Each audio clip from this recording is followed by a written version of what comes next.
Top TV, truth of the people.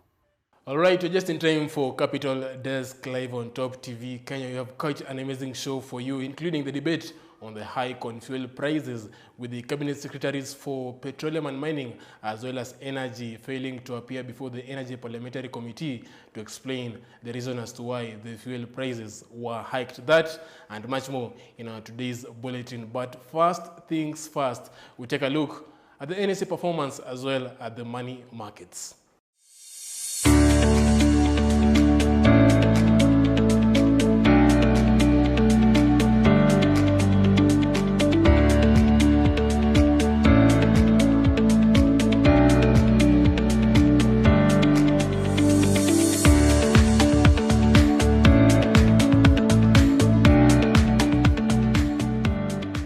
Alright, you can also engage us on our social media platforms at Top TV Kenya, at Abel Omasete, of course, using the hashtag FactCheck on Twitter.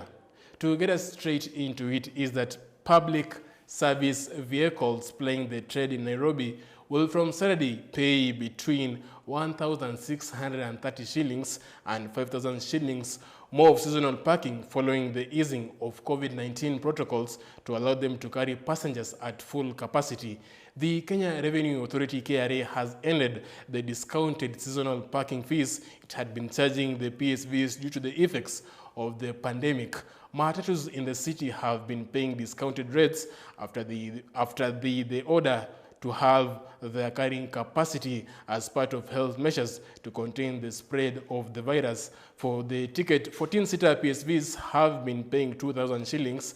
As for the 42 minibuses, that is 42-seater, they have been paying 3,650 shillings.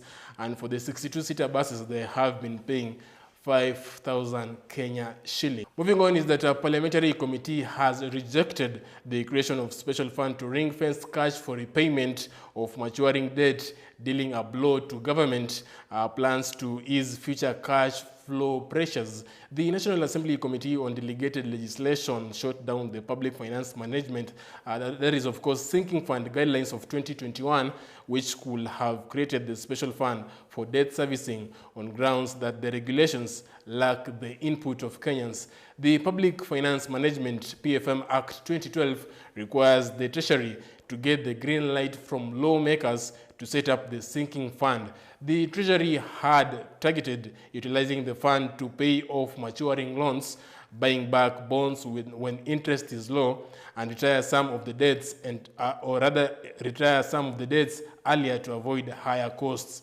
in the future. And finally, Sidian Bank has secured 990 million shillings funding from the Dutch private equity firm called Oiko Credit for onward lending to SMEs, of course, that is small, medium enterprises. The facility to be repaid in 5 years will support the bank in its focus on providing credit to small-scale entrepreneurs.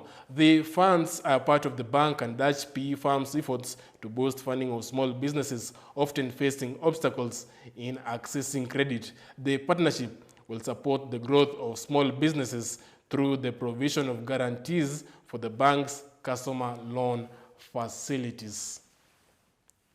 And of course, we are still following up on the stalemate to do with the hike in fuel prices. That is after Energy CS Charles Keter and his counterpart in the Mining and Petroleum Ministry, John Munyes, failed to appear before the parliamentary committee. We are still following on that story and will update you as the day goes on. This is Capital Desk. Remember, we do this every day, Monday to Friday. That is 4 p.m. East African time. My name is Abel Omasete. See you soon.